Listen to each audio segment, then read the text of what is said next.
Welcome to this explainer. Today, we are taking a straightforward list of 10 rich kid archetypes and really dissecting the sociology behind how youth handles limitless money. Let's dive straight into this fascinating breakdown of wealth and culture. We're going to see exactly how having access to just unimaginable resources completely rewires a person's entire path in life.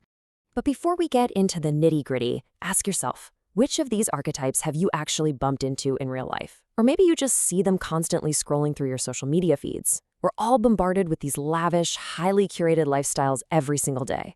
But unpacking the sociology behind how they actually operate, the unwritten rules, the hidden pressures, the intense societal expectations, that's what we are here to explore. Really, what actually happens when you hand a young adult a blank check for the rest of their life? All right, here's our game plan for today. We're organizing these stereotypes into 5 main buckets: faking it and flaunting it, the golden parachutes, wealth with strings attached, working for the family, and finally, the stealth wealth contrast. Let's kick things off with Section 1, faking it and flaunting it. Aspiration with a marketing budget of 0. I absolutely love this quote. It perfectly captures the sheer, unyielding dedication it takes to pull off the illusion of massive wealth when your bank account doesn't actually back it up. We are talking about the fake rich kid. Think about the intense commitment it takes to wear one pair of ridiculously expensive sneakers in the dead of winter, or snapping a strategically angled photo in a luxury hotel lobby when you definitely don't have a room booked upstairs. Psychologically, it's pretty fascinating. In today's attention economy, looking successful is basically a currency all on its own. For the fake rich kid, projecting wealth is essentially a full-time, unpaid job where the only required skill is convincing everyone around you not to look too closely. They're playing a massive game of social camouflage, totally driven by the pressure to look ultra-successful in a world that, let's be honest, constantly equates net worth with self-worth. Now, things shift gears when the money is actually real, but that craving for visibility, still sky high. Take the new money kids. Since they didn't grow up wealthy, nobody handed them some old school etiquette book to follow. There's no generational playbook. So what do? They write their own rule book, and it is loud. They celebrate their wealth with huge designer logos, diamond-encrusted watches, just taking a very public victory lap. And then you have the influencer heirs. These kids literally turn private jets, exotic car unboxings, and VIP access into a highly lucrative career. They transform their family's staggering wealth into daily entertainment for millions of followers. By monetizing their own privilege, they somehow manage to create a brand new revenue stream out of simply existing in a higher tax bracket. Wild, right? Okay, moving right along to Section 2, the golden parachute kids.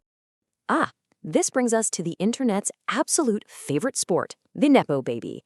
A Nepo baby gets this incredible, rocket-fueled head start in life. It usually comes in the form of a closed-door audition nobody else even knew was happening, or a casual introduction that fast-tracks a career by a decade.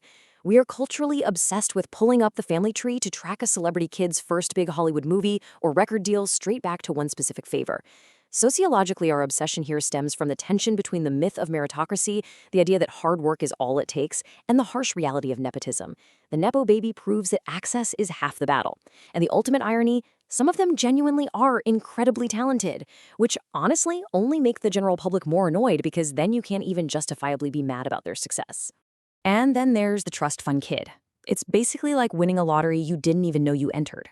Having a steady, massive income from a financial trust completely alters a young person's trajectory because it entirely removes the fundamental fear of financial failure. Just think about the sociological impact of having zero traditional pressure. Without the crushing anxiety of making rent or paying off student loans, these kids can afford to take massive professional risks, launch quirky startups, or, just live a life entirely devoid of responsibility. They've got this permanent safety net funding expensive niche hobbies and endless global travel. It changes their whole relationship with ambition. For most of society, ambition is fueled by survival or wanting upward mobility. But for the trust fund kid, ambition is entirely optional. It's just a luxury they can choose to engage with or simply ignore. Let's jump to Section 3, wealth with strings attached. Now, what's really fascinating here is how this group totally flips the script on the whole rich kids have it easy idea. Meet the pressure cooker kid. Their life literally ships with a preloaded manual. They must take over the family business. They must get into the right Ivy League school. They must marry the right person from a similarly esteemed family. From the outside looking in, their existence looks incredibly idyllic, right? Completely stress-free, elite private tutors, exclusive internships, every opportunity handed over on a silver platter. But internally, the psychological weight is crushing. Any failure, any deviation from that prescribed path feels like a deep betrayal of 3 generations of family legacy all at once. They have to execute these life goals perfectly, making theirs arguably the least free and most rigidly controlled life we'll talk about today. Along those same lines of strict, controlled environments, we have the boarding school kid. These are kids sent away at 11 or 12 to these ancient ivy-covered academies that have literally been operating since before electricity was invented. Surviving the questionable cafeteria food, the rigid uniform codes, the intense house systems, it builds an incredible amount of independence. These kids are doing their own laundry, managing their schedules, and navigating complex social hierarchies years before anyone else their age. But here is the profound irony of this level of wealth. Having vast resources often means being raised by institutions rather than your own parents. It leaves these kids feeling slightly detached from their own families, considering brief holidays and short summer breaks are usually the only times they're actually seen at home. Which brings us to Section 4, Working for the Family. Here we're looking at 2 really fascinating ways wealthy youth interact with capitalism and labor. On one hand, you've got the family business kid. These are the heirs placed right into entry-level warehouse or admin roles to learn the empire from the ground up, while their high school friends are still just casually picking out college majors. For them, family dinners unavoidably double as incredibly tense corporate board meetings. On the flip side, we have the self-made heir. This archetype actually goes out of their way to avoid using their powerful family surname early in their career. They deliberately step away from the immediate advantages of their lineage to build a completely independent venture. Why? Well, to prove to themselves, and to the market, that they aren't simply coasting on generational coattails. Society gives them far more credit than the trust fund kid who has never opened a spreadsheet in their life. And honestly, it makes perfect sense. Whether they skip straight to a management role in the family empire or genuinely build a new company from scratch, they get a vastly different level of respect because they actually put in the work. In our culture, we have this deep-seated reverence for hustle and productivity. When a wealthy heir voluntarily chooses to grind, to participate in the stress of the free market when they literally don't have to, we view their wealth as justified. We inherently separate the working wealthy from the idle rich. We forgive their privilege simply because they are willing to set an alarm clock and contribute to the economy. And finally, Section 5, the stealth wealth contrast. This is probably the sharpest cultural divide in the entire sociology of money. While new money is all about flashy logos, imported sports cars, and massive, newly built mega mansions, old money families operate on a totally different wavelength. We're talking about families whose vast wealth grew before your grandparents were even born. They follow a strict, unspoken family motto to absolutely never talk about money. They avoid showing off entirely because in their highly insulated circles, looking rich is basically viewed as a severe personality flaw. It's seen as deeply insecure. They deliberately stick to drafty, aging estates passed down for generations. And here's the truly fascinating part. To them, building a brand new house would mean admitting that your money is new too.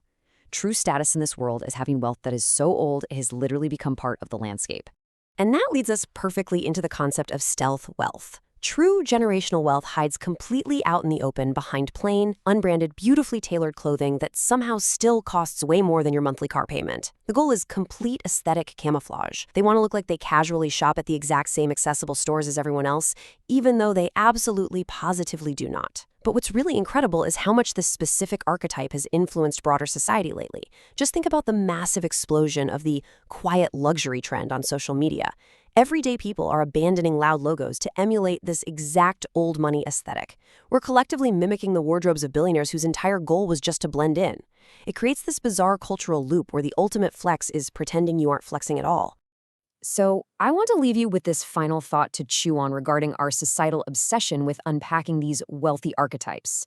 Whether they're flaunting it loudly on social media for engagement, crumbling internally under multi-generational expectations, or hiding their staggering privilege behind remarkably plain clothes, these kids completely captivate us. But why? Are we endlessly fascinated because we deeply, secretly envy their total financial freedom? Or are we, on some level, desperately looking for proof that money doesn't actually buy happiness? Think about that carefully the next time a viral unboxing video or a quiet luxury aesthetic crosses your feed. Thank you so much for joining me for this explainer, and keep questioning the deeper system